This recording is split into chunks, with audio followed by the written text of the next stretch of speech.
So much of the arts is about being the right place, the right time. I think I've been involved in 4 great films. And I think 4 extremely good films, and then the rest fall behind. And the great ones are Taxi Driver, Mishima, Affliction, and now First Reform. Then they've all come about 20 years apart. So you think to yourself, if you're a good artist, why can't you make something great every time? Why do you have to wait 20 fucking years before you do it again? Well, that's just the way it is.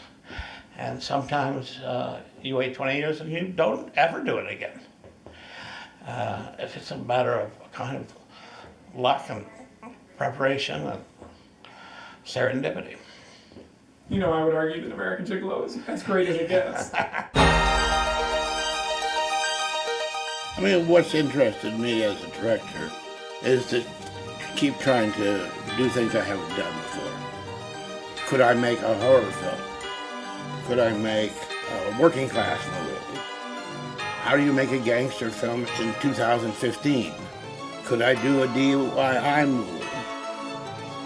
Could I do a spiritual movie? There always has to be something that sparks the imagination, and a challenge. Can I do this? Will I pull this off?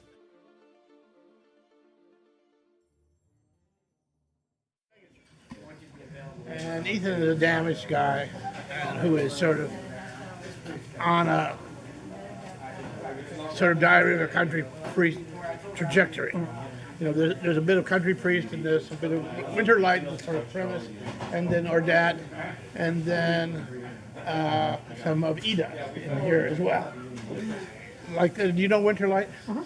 So the young couple comes, and the Max Mosquito guy kills himself. Well, in this case, the young couple, the girl is pregnant, who's Amanda Seyfried, and her husband wants her to have abortion because he's an eco-warrior and he doesn't believe that you should bring people into the world the way it's to be in the world in 2050. And so they start counseling him, but he kills himself anyway. And he has an explosive vest, which our character then starts to take on his personality and starts working in soup kitchens and going around with the explosive vest on. And it's all building to the 250th consecration of the little church, which is being financed by the big church, which is being financed by environmental polluters. So it's ecology and God. This is literally a pop.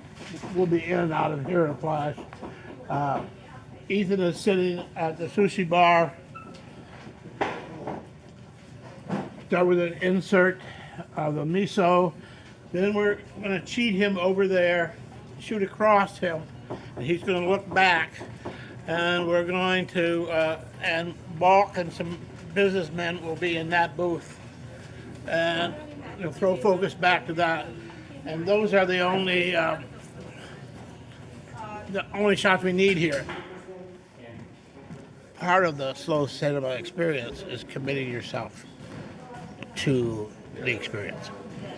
It's like going to church. You know, you don't leave halfway through a service because you think it's boring. You want a tombstone? Yeah. Okay.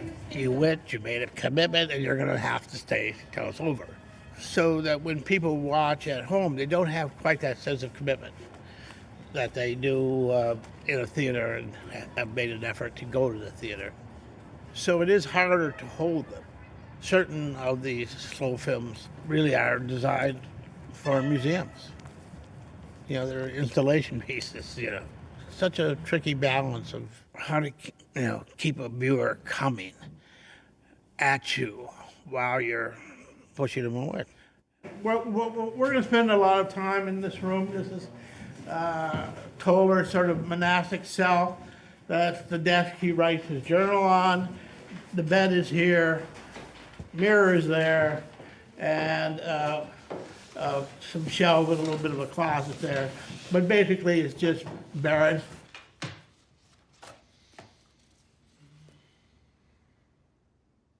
This room is going to be basically empty. He lives in that room. I think we're going to have we'll take out that table and probably put a chair in here, and that's gonna be it for this room. Maybe, maybe something on the walls. You know, the whole strategy behind this film is if it moves, take it away. So, dealing with as many empty spaces as we can.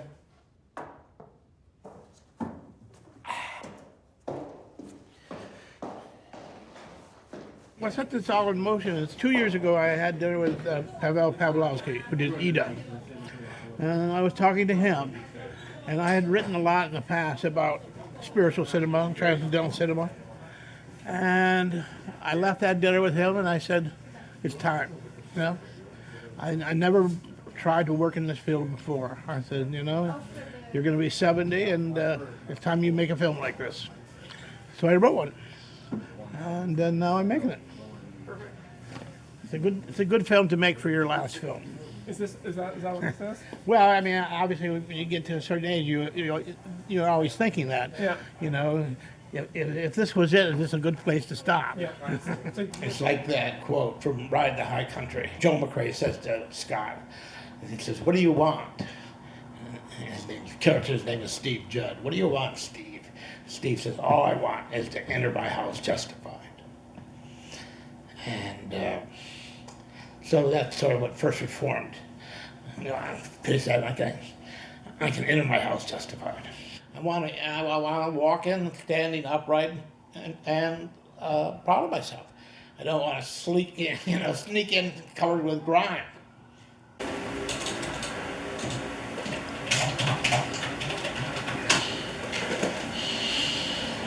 So these are the kind of tableaus in this film. So like this is the angle. And this thing goes on like 10 minutes. And people get up, people leave, or blah, like that. But there's no other cutting. And it really goes to this whole idea of putting the onus on the viewer, what is important to watch. Because obviously editing creates lazy viewing. Because you're being constantly told by the editor what's important. Okay, this is important. His reaction is more important than her statement now. Well, if there's no edit, then as a viewer, you sit there and you say, well, what's more interesting? Like in 432, what's more interesting? The girl talking about the abortion or the girl listening to her talk about the abortion? Because they're both on either side of the room. And we're not cutting. And so you track, you go back and forth.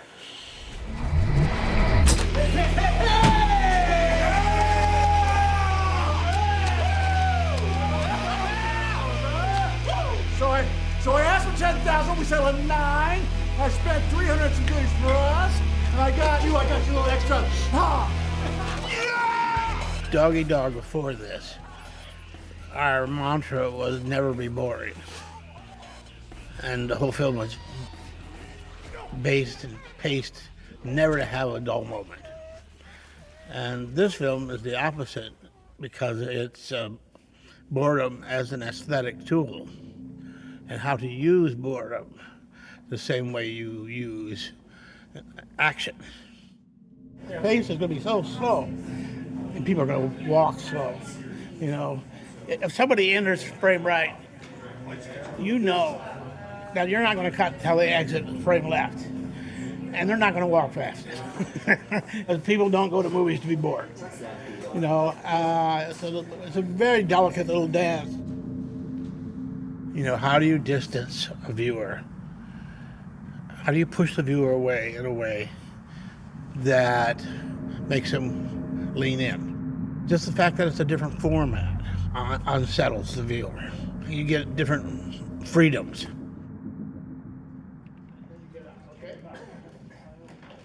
And rehearsal, action.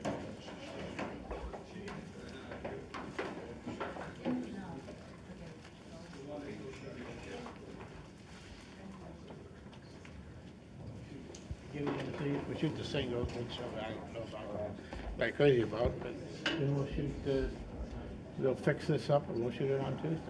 So what are you doing instead? We're getting them in place and they're singles. So you're covering this scene in how many shots? 4. It'll be and the establisher to get them in place, the master, which is really the main thing, and my definition of singles, which is right about here. The delayed cut. You know, normally you cut when the door opens. Delayed cut, you cut to the door, 1, 2, 3. Person walks in. Person leaves, 1, 2, 3. You hold. It throws the viewer completely off because you are not servicing the viewer's emotional and visual needs anymore. You're making them stare at this doorway in a way that they would never stare at it in real life. Once that person left in real life, they would be looking somewhere else. They wouldn't just be standing there looking at the door.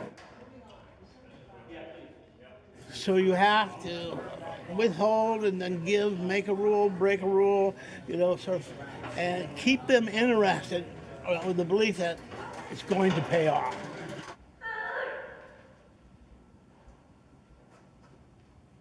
How much does an actor withhold? You know, these movies always, you know, Bresson used non-actors, but they always have restrained performances.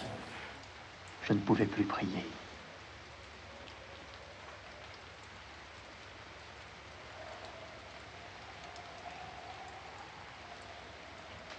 Je sais bien que le désir de la prière est déjà une prière et que Dieu ne saurait en demander plus. When an actor starts showing emotion, the viewer doesn't have to. You want the viewer to show that emotion that the actor is showing. So you keep tampering them down, pushing them down. I wish I had not used the word pride, but I cannot cross it out.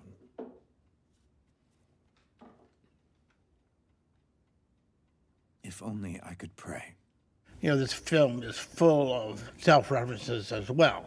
I mean, you know, a lot of kids are going to be able to write their term paper on this film because it's just full of references, both to my own work and to the work of other filmmakers, you know. But what I found in this film is we've had, I think maybe 4 or 5 Taxi Driver shots that are right straight out of Taxi Driver. And 2 of the 5 was intended to be straight out of Taxi Driver. The other 3 just fell in because of the nature of what I was shooting. I'm shooting Ethan putting on the suicide vest in front of a mirror. And I'm watching him do this. I said, well, that's Travis. It's the same shot. You know, the only thing he's not doing is twirling the gun. Ethan's stomach is bothering him, but he's also a drinker. That shot where he pours himself some whiskey in. His stomach's not feeling well. So he pours Pepto-Bismol into the whiskey. And then we did a high-speed shot like Marty did in the Alka-Seltzer, which was stolen from Godard, 2 or 3 things I know about her.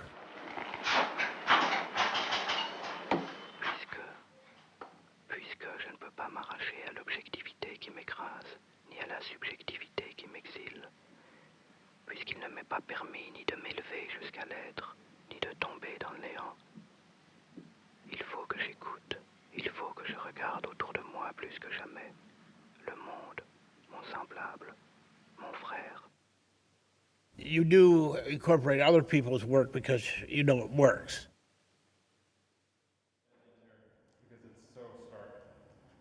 There was a point in my career where I could lie and say, you know, I'm just a carpenter, I'll build anything you want. But at this point, no one believes that lie anymore. I've gotten into 2 films now where I wasn't a good boy.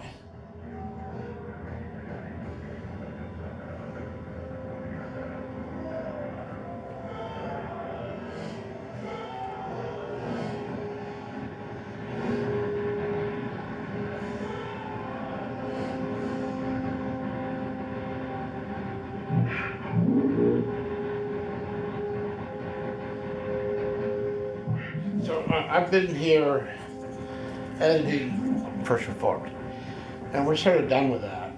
We locked picture yesterday.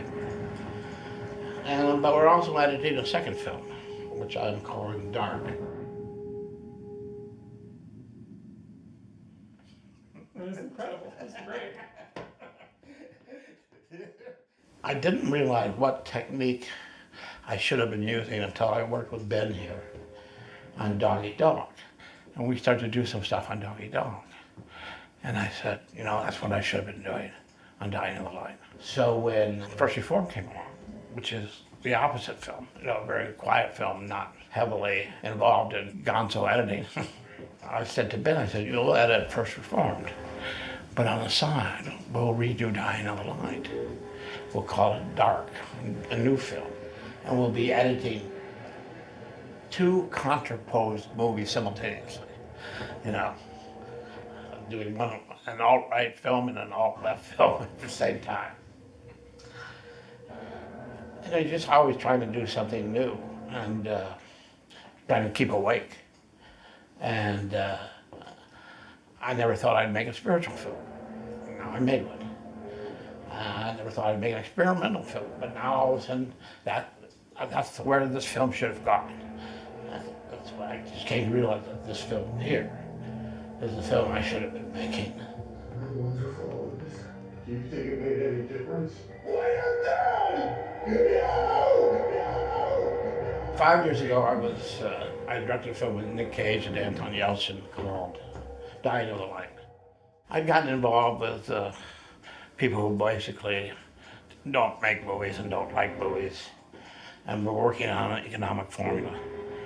And they took the film away from me. I'm forgetting things. It was about a man in the CIA who had dementia. I realized that the film, rather than have a linear kind of visual structure, should follow the arc of his disintegration. And it finally ends up being a Stan Brakhage film. Nick Cage stars in a Stan Brakhage movie. And so I was putting in more and more experimental elements in the cut.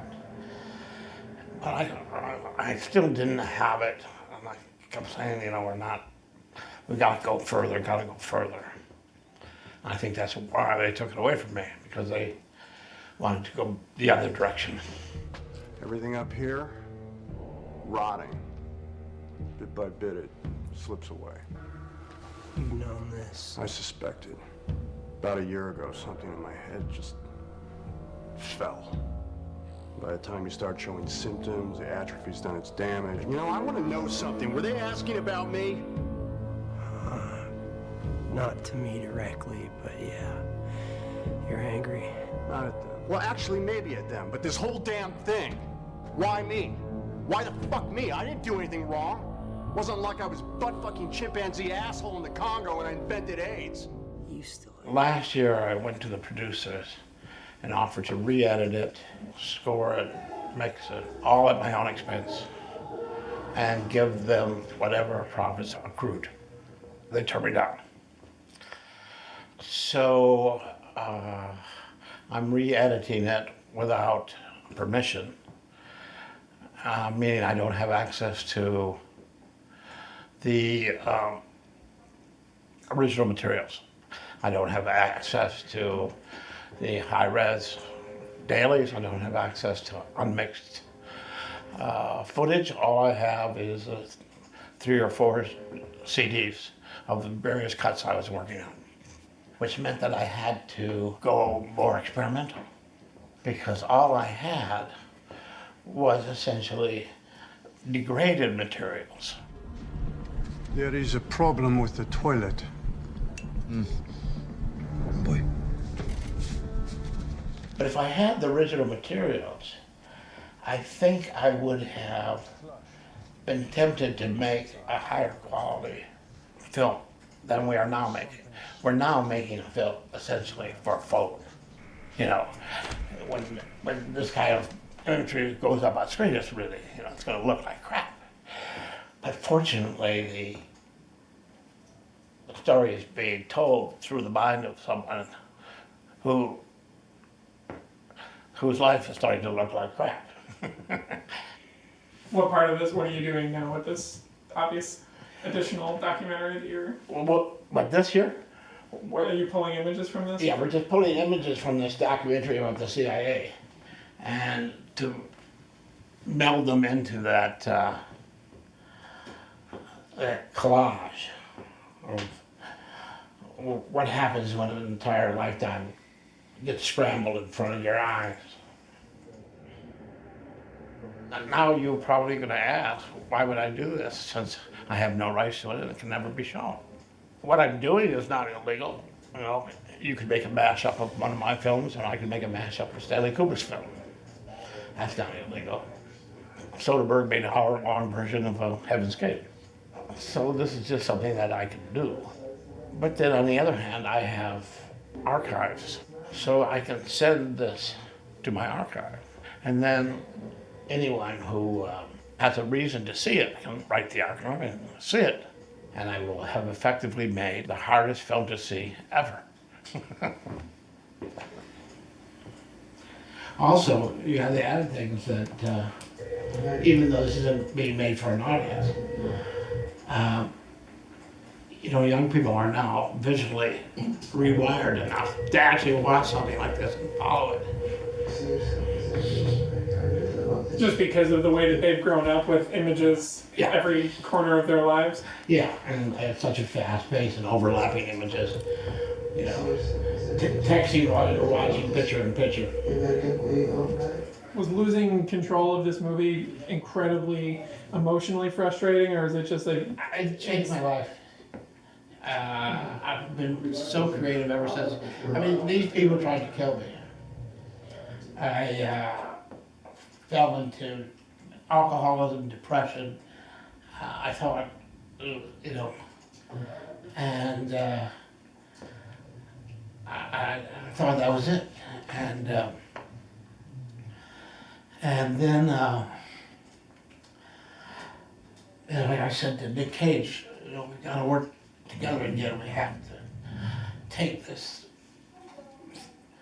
thing off of me. And in that Nietzschean way, because it didn't kill me, it made me strong enough to make Dog Eat Dog, and then make First Reform and make this and make things I'm thinking of. And also it freed me from that dreadful groupthink of commercial entertainment. But that's not what Jesus teaches. That's not what Jesus lived. There's no dollar sign in his pulpit. There's no American flag either. I think, Cynthia, what your father is experiencing... Christians shouldn't succeed. That's what he means. Christianity's for losers. Jake, I just get tired of turn the other cheek. Jesus didn't turn the other cheek. Why stand for anything? You know, it's part of the editorial process that at some point you have a bad screening. And then you learn so much more from your bad screening than you've been learning from the good screenings. But I've never had a bad screening on this one. Like with Dog Eat Dog, I showed it up at Columbia and I had a bad screening. And boy, that made the film so much better. Because I had a screening of, you know, a bunch of film intellectuals, and they didn't get that it was a joke. Afterward, I went to the bar with the editor and said, we gotta go gonzo, because, you know, very clearly we're being too subtle. People are trying to take this seriously. Every year there's 6 to 8 independent films that get in the awards hunt. I think we have a shot at being one of those films this year just because of political climate. You know that there's going to be at least 1 or 2 very downbeat, serious films about the world we live in now. And I'm hoping we can be one of those 1 or 2.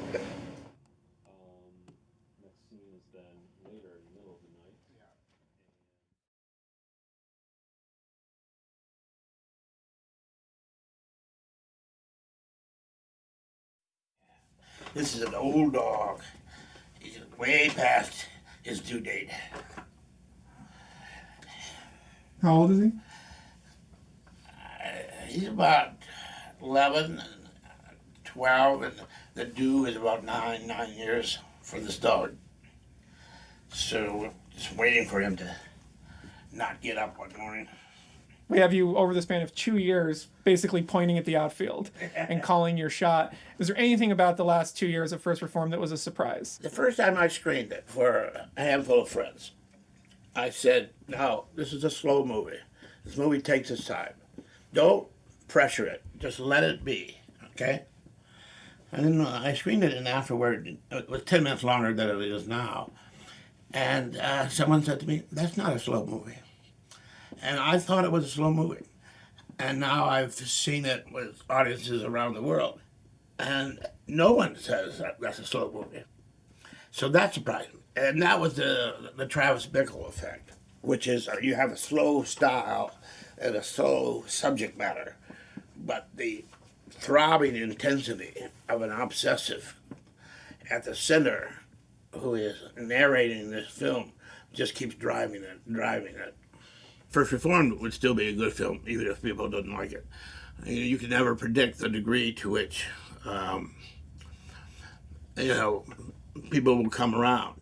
Like a film like Canyons, which is a smart little film, got caught up in a negative blast of zeitgeist with Lindsay Lohan. And as I said to Eric Cohen of IndieWire, I said, you really fucked up your review.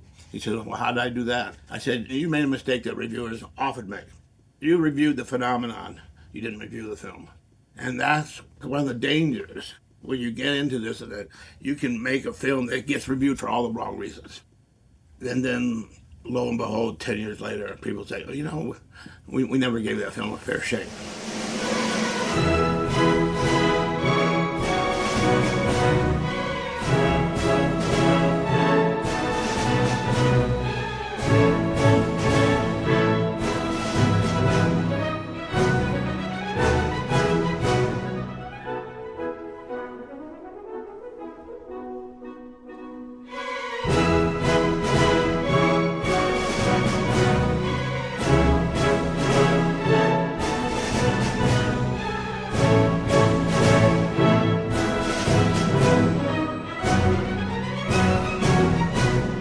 They made news, Schrader's back on Facebook last month. It does seem to be sort of, at the moment, other than being the writer director of First Reform, the thing you are most well known for. I've been sent this script about the last days of Sinatra.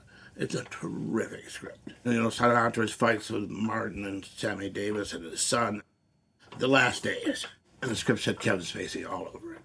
It's just like a big fastball coming right down the center of the plate, and Kevin is standing there. He's just going to clock it. And so I said to the financier, they wanted me to direct it, I said, I'll do it if you hire Kevin.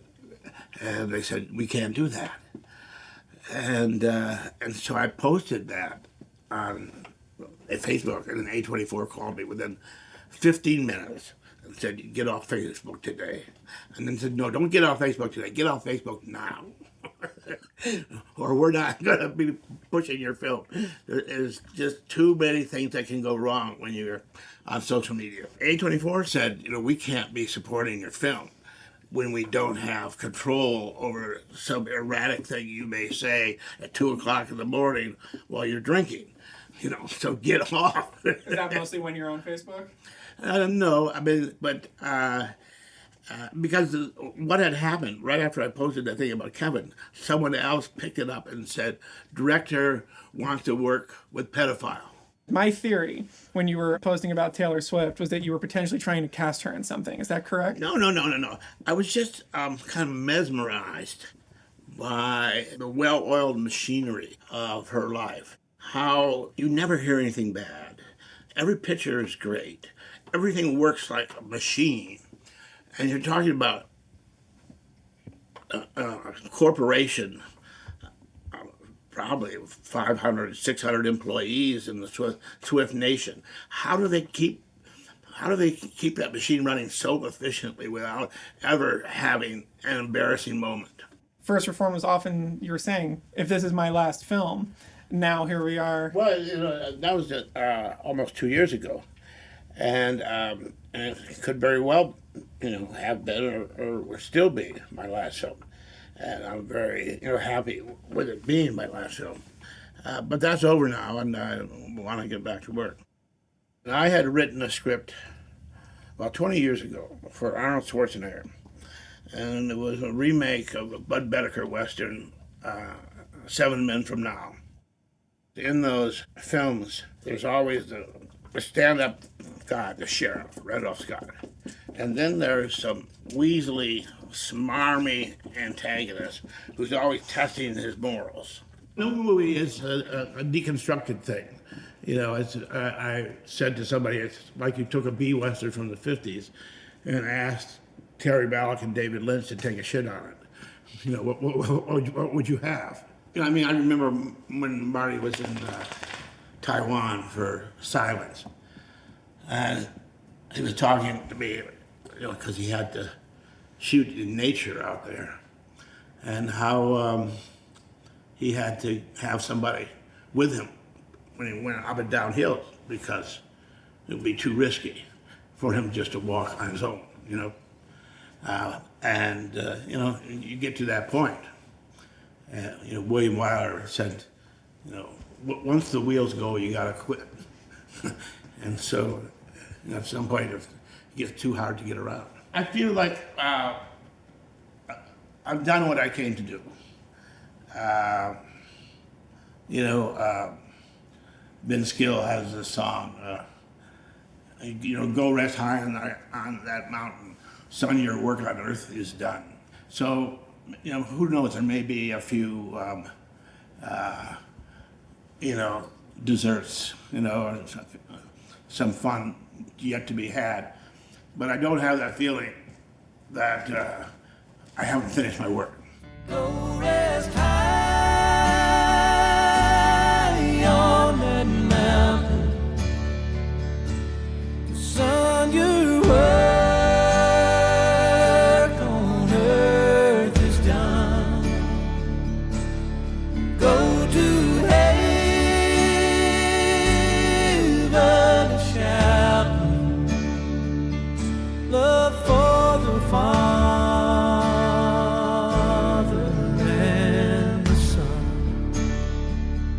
Oh, how we cried the day you left us. We gathered round your grave to grieve. Wish I could see